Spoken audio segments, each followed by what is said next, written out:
Alrighty, finally getting a chance to work on the issue with the high beams.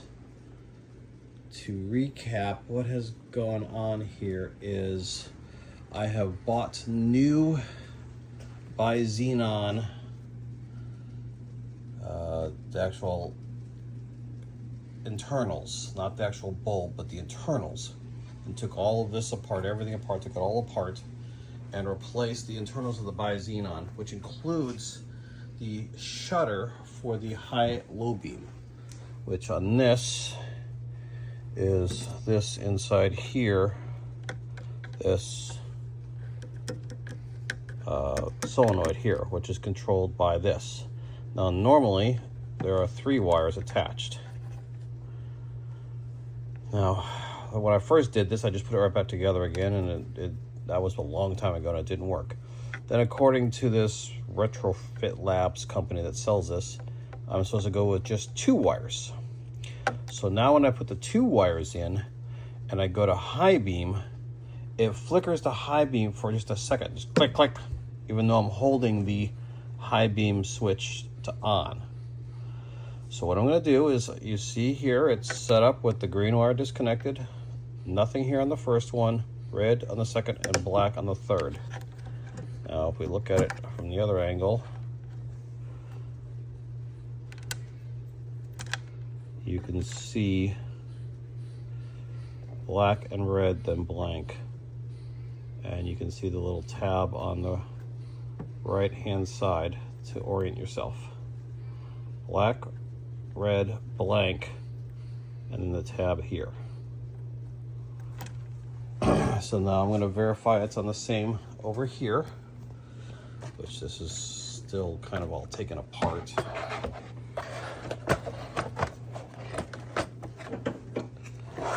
So we've got the green wire, and I'm just going to pull this out. Wow, what a pain.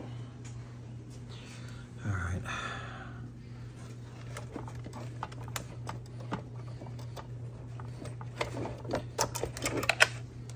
All right, finally. So again, black, then red, then the little tab.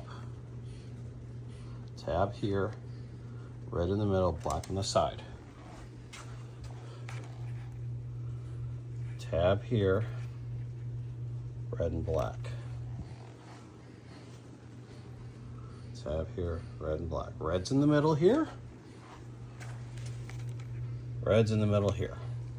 All right, so now I'm gonna put it back together as this way and plug it in and try to see what I can see. All right, so now we've got the headlights hooked up, so you can see the headlights are both on. And I'm gonna go to the passing. So those are the passing, they work just fine. And then to turn these off and on, they work just fine. Now I'm gonna do the high beams. That's on, off, on, off, on, off. So you see both of the shutters flicker just for a second when they should be staying on the whole time. So now what I'm going to do is I'm going to put the wiring back to the way it originally was supposed to be. And try again. All right, now I've got the wires back to the original configuration. Black, red, green. So again, the low beams are on, and go to put on the high beams, and now absolutely nothing. So now what I'm going to do is I'm going to switch and put the take the green and put it in the middle and pull the red out altogether and see what happens with that one. All right, another update. So I've just been messing with the wires back and forth because I'm kind of frustrated and just said screw it and try different things. So what I did was, you can see in there, I completely changed it all the way around. I put green on the left side, black in the middle, and red on the outside. Now they say I'm supposed to only use 2 wires, so I tried it without the green and it did not work. And so I try it with this way, this whole new reconfigured thing, and look, yay, the high beams work. And then the flash to pass works as well. So the high beams work. The high beams work, the high beams work. Months I've been working on this to try to figure it out and doing research, and I could not figure it out, so I finally got it figured out. So again, it is green, black, red. Green, black, red. And the key is you cannot do just one side and it would work. You have to do both. So apparently they're in series or whatever, I don't know. So it has to flow through both the same way. So green, black, red. Is that right or not? I don't know. At this point, I really don't care anymore. All I know is I've got my high beams back. So then I can finally button everything back up together and put it all back together once and for all, hopefully. And then continue on to the next step. So I'm happy. So here's another update on the BMW. I have this magnetic charger for the phone. I ran the wire and put it all inside there, and I also installed a camera and ran all the wires down in there, and then put it all inside here with that funky BMW cord that I found. I plugged it in here. It works perfect for a little thing there. However, when I took out the glove box, the plastic surround of the entire glove box is all broken up, so I'll have to go to the junkyard to fix that. And of course, now it won't close. There it goes. So I've been working on this quite a bit, and that was like one of the last few things I had to do to really get it going good. And then I was just going to drive it for a while and enjoy it. And so I'm getting ready to pull it out. I need to work on the Lexus. I want to pull it out, and I started it, and it cranked for maybe 2 rotations. What? And freaking exploded. Smoke was pouring out of here like it was no tomorrow. I popped open the hood, it was just bellowing out. Now, it smells like burning plastic. And it sounded, to me, it sounded like a freaking backfire, and probably that's what it was. But this, gone. Completely tore off here and here. This, gone. Completely blown out. The intake manifold itself, look at that. Massive blowout crack. More all through here. Look at all this. This is even the DESA valve. It looks like that got blown out too. I have no freaking clue.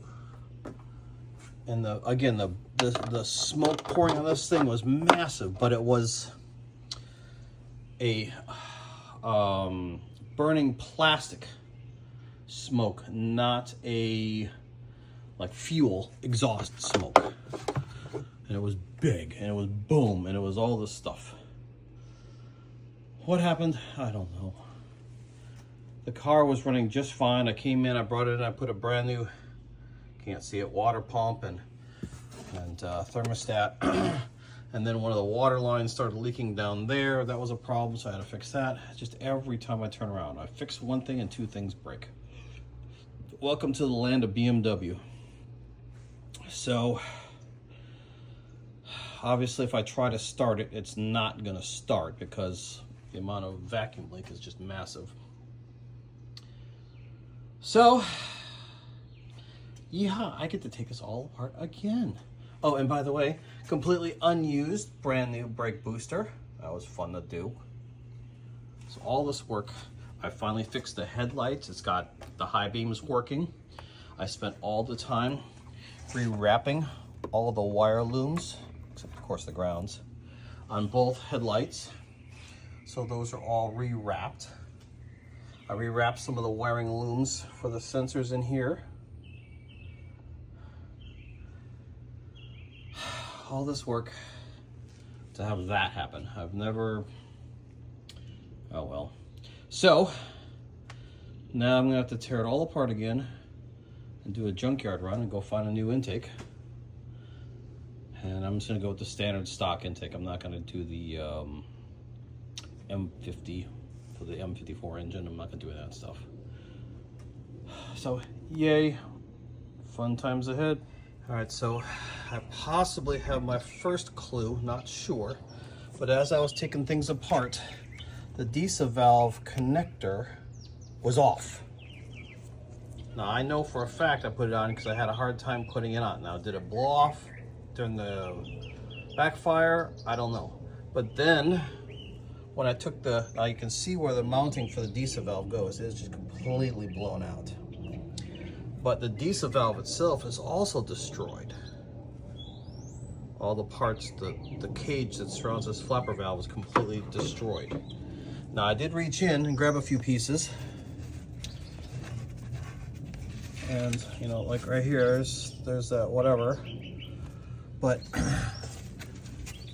it would make sense if the DISA valve was broken and I sucked in a piece and then the valves did not seal, causing the backfire. That would make sense.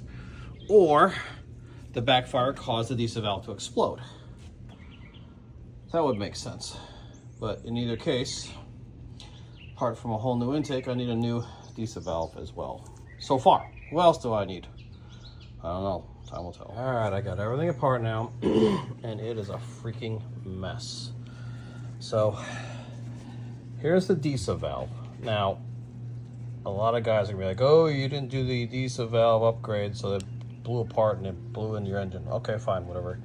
I did do the DISA valve upgrade. Okay, I did do it. Okay, this pin sometimes comes out on the old ones, and it's just a small pin, and it goes in and it destroys the intake. Obviously, the pin's still here, and it goes all the way through. I'm gonna just cover it with that new thing. Furthermore, here is all the plastic for the DISA. So the DISA is, all the parts are accounted for. So nothing went into the intake with that. Here are the spark plugs. Now, mind you, it only fired off probably two spark plugs, and it blew up. But I still don't see anything, okay? So then we move on to the intake manifold. It was a good one.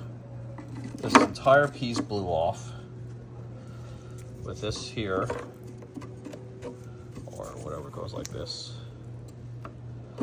So this entire piece blew off. This is a sealed unit. It's all supposed to be sealed for all the air to come in. So not only did it do all of that, but it split all the way down into where the DISA valve goes. And mind you, this is upside down. All the way down.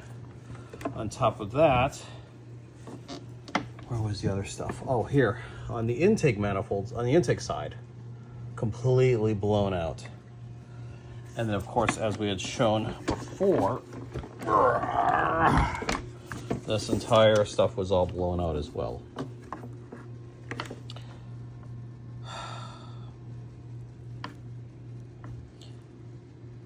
The only thing that I can think of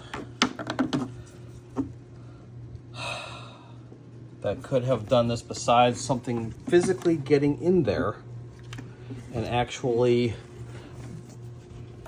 keeping a intake and or exhaust valve open to allow the explosion to, I guess it would be the intake manifold, to allow the explosion to go in to the intake manifold and explode out here.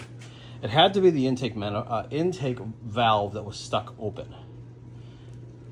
The only other thing I can think of is possibly there was a leaky fuel injector. Now, I've been doing a lot of work on the car, and I've been turning the ignition on and off and on and off and all that stuff for electrical power to the car, but never starting it. So maybe a leaky injector filled up the combustion chamber, and it lit off prematurely or something to that effect. I don't know. But I've looked at the intake of all the valves just a little bit. I can't really see anything. I fished out all the extra pieces down in here. And I'm looking inside the cylinders. Now this is number 1 cylinder here. And I don't see any debris. I don't see any scoring. I don't see anything. So then now I'm going to rotate it to number 2. And it spins just fine. I don't see any problems with binding up or anything. It's hard with the reflection. But I don't see any chunks or pieces or damage or anything to that effect. That's what happens when you buy a cheap quality.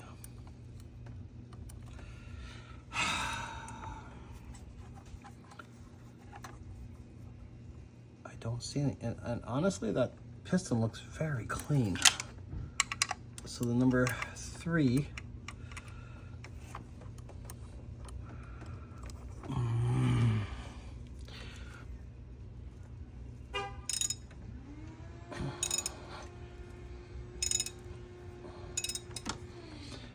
so again,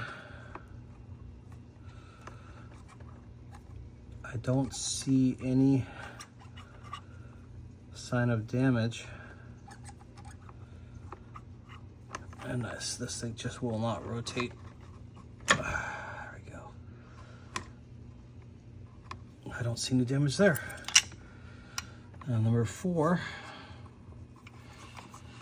Oh my God.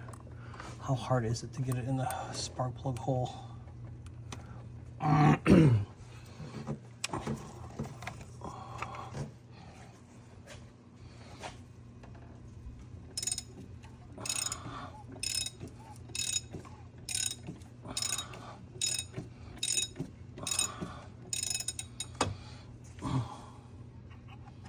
So again, I don't see anything.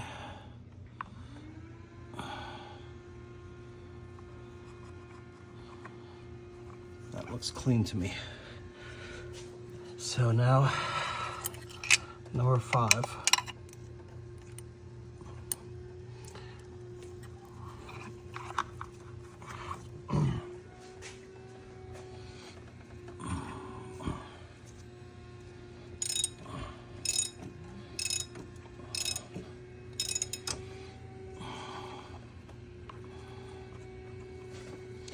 Again, nothing. Oh, come on. Always a pain. Always a pain.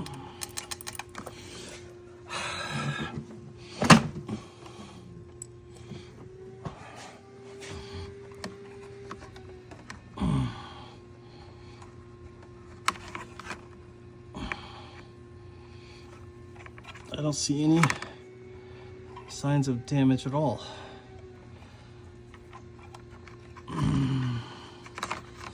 Now, I don't have the type of camera that you can go and reverse the view to see the actual valves, and that would be nice.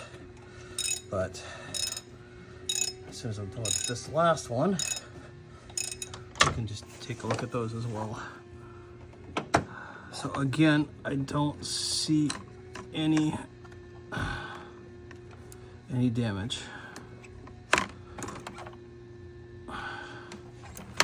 Okay, so now looking at the intake,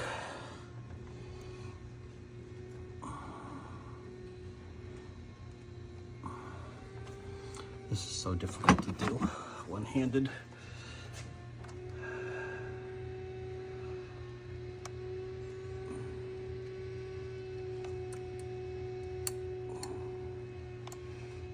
I just can't do this.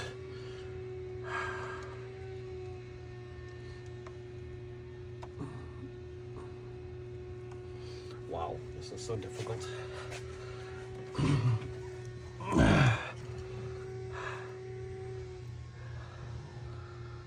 I don't see, I see crap, but I don't see like chunks of plastic or anything.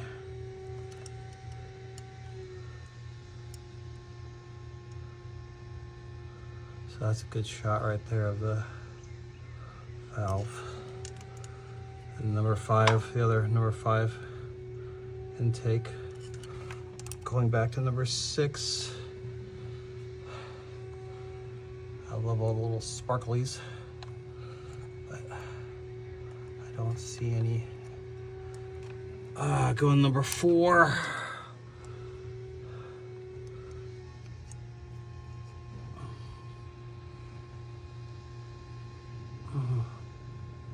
Nothing.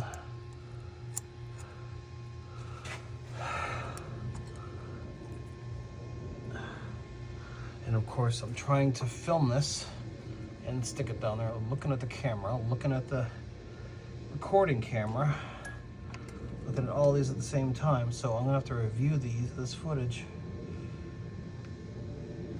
and see if I can figure out what I'm looking at here. So this is number 2.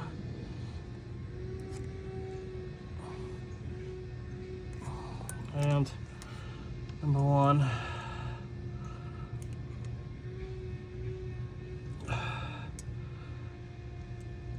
All right. So I think now I'm going to do a compression test, because I can turn the crankshaft by hand and there's no resistance. So it's not like there's anything jammed in there. So electrically, I should be able to spin this thing and see what happens. Let's check back with you in a second. So I'm doing more research on this backfire, and something that I've noticed here. So this is the number 1 intake, and it looks fine here. This is the number 2, completely blown out. Number 3, 4, 5, and 6 are fine. To me, it looks like this is where the explosion happened, the backfire happened. So right here went boom right in back. So if any of the injectors is leaking, it would be the number 2. Furthermore, if there's any debris that maybe from the DISA valve that broke off and got in there and kept the intake valve stuck open, it would be the number 2. The number 2 cylinder, that would be the problem, because it looks like the explosion originated from right here. I think that's a fairly conservative assumption. So I'm also going to do a test of the injectors as well as compression. But I am done for today. I am so over this car right now. It's so upsetting. So I'm going to try again tomorrow, and I think this is the weekend, so I think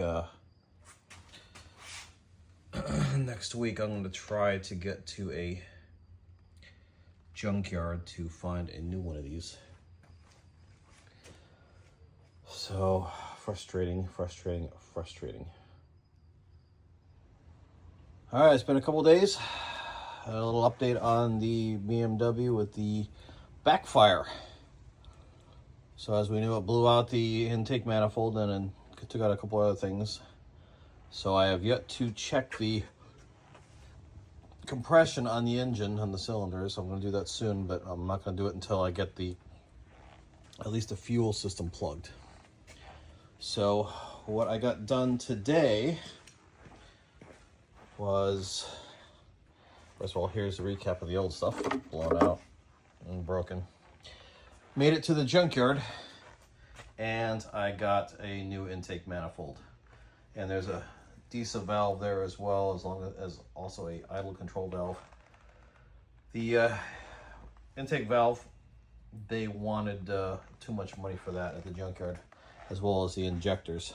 Now, I took all the old injectors out, and again, I think number 2 and number 3 injectors were leaky, causing the problem.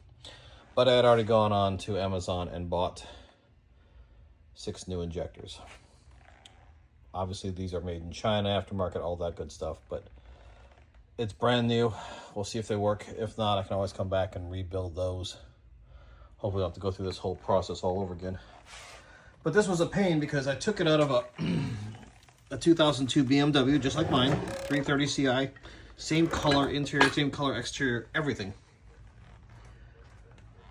But this upper piece was broken. So I had the main manifold, which was fine. But the upper piece was missing its that piece there. So shopped around, found another one, this time in a 3.0 liter X5, BMW X5. And I figured, you know what, I'll take everything out as one big unit. So we'll go right back in as one big unit and don't mess around with much stuff. Took it completely apart. And then at the very end, we find out that this bracket here is screwed into here, these two places, which is into the actual plastic. Those two plastic receptacles were broken. So then we took everything off of that one, all the pieces, including this intake runner here for the emissions, and we swapped it all over to this old one from the convertible. Well, then we go up to the front desk and they're like, oh yeah, it's gonna be a whole bunch of money for the injectors and the valve. It's like, you know what, how much just to take it all off? I'll take it all off right now and I'll just buy just the intake manifold. And I got a few other little tidbits too.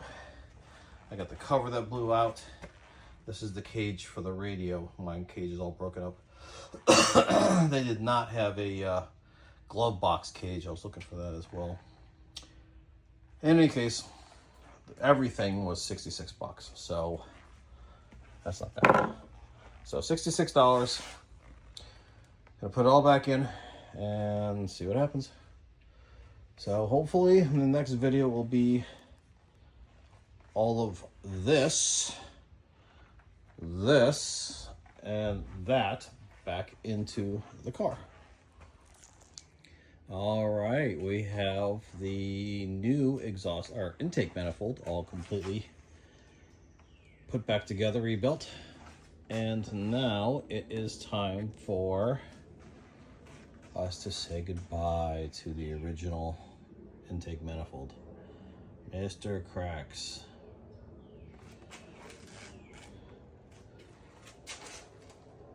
That is a good one. And all of these guys are broke off. All of them. This is just complete trash. Stripped that down for everything I could get off of it. And now it gets to spend the rest of its life rotting away in a landfill somewhere. I don't know if it matters or not, but the original one had an O, and mine's, the new one, has a B. Don't know what that means, but if it matters, I will figure it out some other time. So this is what I got. Hopefully it works. All right, another update. I've got the car mostly put back together. The other stuff that's missing right now I'm not worried about, because if there is a problem, I have to take it all apart anyways. So everything is back together that needs to be together. I purged the air from the fuel rail. I got all the spark plugs back in, everything's looking good. So now, I think I'm gonna go ahead and try to start it. So again, this blew out. So I ended up getting this from another 330 convertible, and this from an X5. And this, the diesel valve from an X5 as well.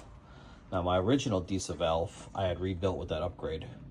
And so I had to disassemble the old broken diesel valve and also the new old style diesel valve from the X5 and swap all the upgrade parts over. So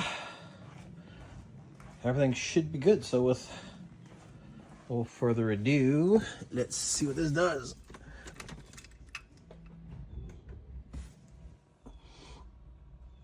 Three, two, one. No.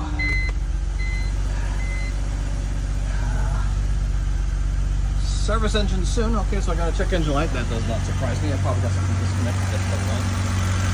Look at that. I see notes from the injector.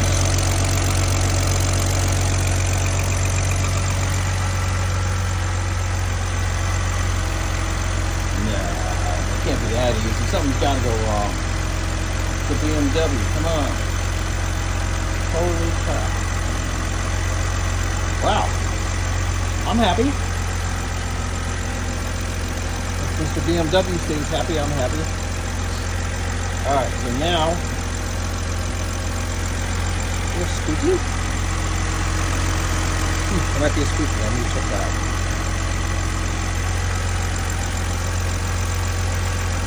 Now I'm going to put everything back together and drive it. See what happens. Further updates coming. Well, back to the drawing board. So, I got all the stuff done for putting in the intake manifold. Intake manifold, all intake manifold. Everything's good about the intake manifold. New injectors, all that stuff. Took it for a test drive. Hose. The hose blew. And yes, it overheated the engine. And I did not know this, but when you get into the quote-unquote red on the thermostat, the light actually lights up. There's a little light behind there with the red thing that lights up. It's even further kind of like getting your face saying, hey, you got a problem. So I limped it home. Hopefully it didn't do any damage to the head, but we'll find out. And so this, I believe, is the problem. Okay, so first I think I've got two problems. So this is a brand new expansion tank, and inside here, I know it's extremely hard to see, there is a O-ring here, and then there's this plastic concave thingy here. I believe this is supposed to be attached to this tank, not separate. So when I took the tank off, I found a second one in there.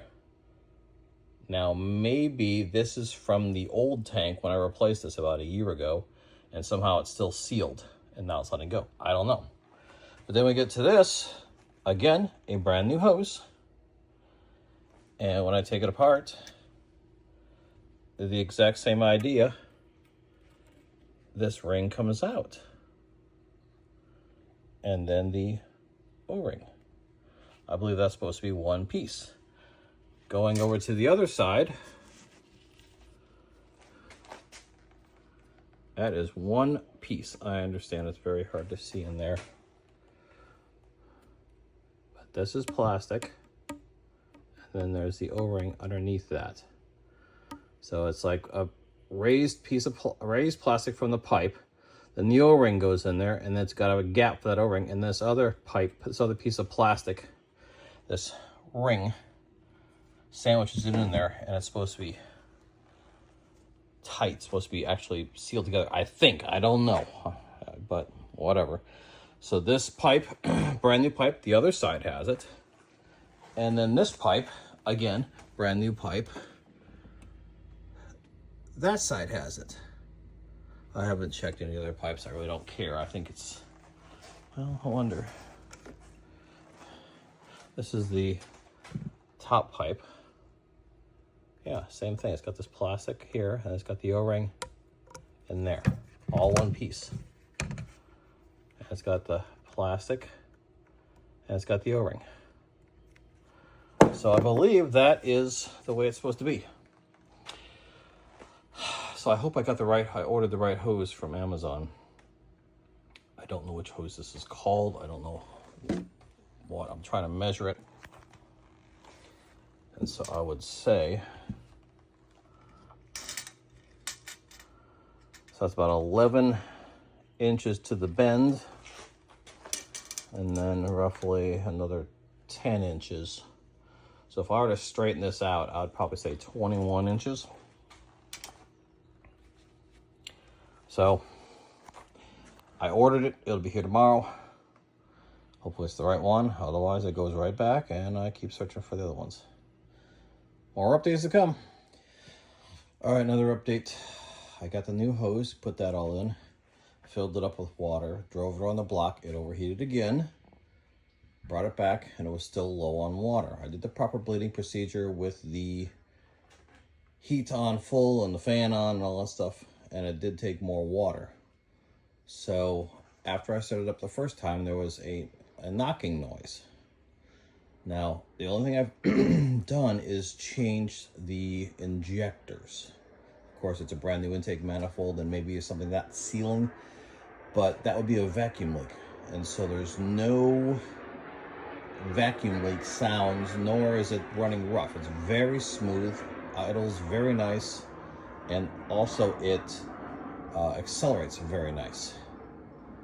Now, again, I was getting ready to test some stuff by pulling all this stuff off, and because it was still knocking, I used a stethoscope to test where the noise was coming from. I checked all of the intake runners, every one of those, and the noise all sounded the same. I tested every single ignition coil, and the ticking is coming from all of them. And I tested just in front of the ignition coils, just behind the ignition coils, trying to listen to the valves. Listening through here, it's the ticking is coming over. It's dat, dat, dat, dat, dat, dat, dat, dat, dat, dat, and it, of course, goes up and down in speed with the RPMs. But again, the car's overheating, just sitting here. So I don't know. I'm gonna let it cool down again and let's see how much more water, antifreeze, whatever it takes. Now I replaced the water pump. Is that not pumping? I don't know. Obviously the belt is on, so it's spinning. But is it pumping? I don't know. Is it a bad one? I also replaced the thermostat. Now most of the times when I have the thermostat on, when I have the heat on, the valve over down in there somewhere opens up and I get heat in the cabin. So the water is hot running through the entire system. If it was just a closed loop here and the thermostat was not opening, then the water going into the heater core would be cold. But the water is hot because I'm getting hot air in the cabin. So I would think the thermostat's still opening. But I'm not leaking any water. So I'll let it cool down again and check the thermostat, the coolant level again, but it was full. I mean, it's been full every single time. It was full last time, I ran it. It started overheating, I brought it back, it needed more. It's full this time, I ran it, it's overheating, so will it need more? I don't know. What a nightmare. Also, I wanted to do was just put in a freaking dash cam and all this stuff. So, whatever. Anyways, I still like this car. I still enjoy this car. I love driving it. And as far as I'm concerned, I'm like almost done. There's not much left to do. Except, of course, enjoy the car.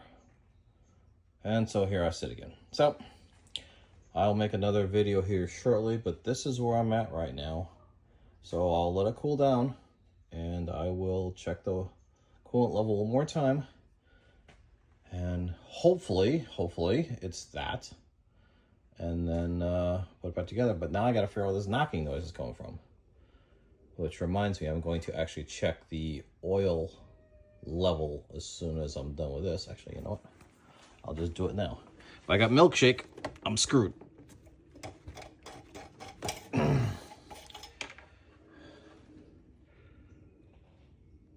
That is not milkshake. And that looks pretty much right on. So, that's good that I'm not getting any milkshake. if I overheated it to the point where the head gasket has failed. So that's a good sign. All right, putting it back together. Alrighty, so I got sidetracked waiting for this thing to cool down. I decided to do something else. And I've heard that the lighting module can corrode, overheat, and catch fire and literally burn the car to the ground. So I pulled all that out and took that apart. And both circuit board panels look very nice. I don't see any corrosion or anything on it. So again, while I'm letting it cool down, I will put that back together. But you know what? Let me just start it. It's still hot. Let me just start it so I can actually document the ticking noise.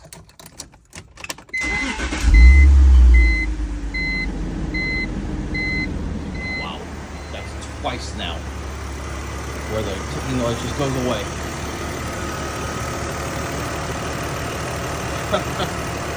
I don't get it. Alright, ticking noise is gone. I don't know. But temperature is now showing good. But will creep back up. So what I'm gonna do is I'm gonna just turn it off. And we're going to let it cool down and check the fluid levels again.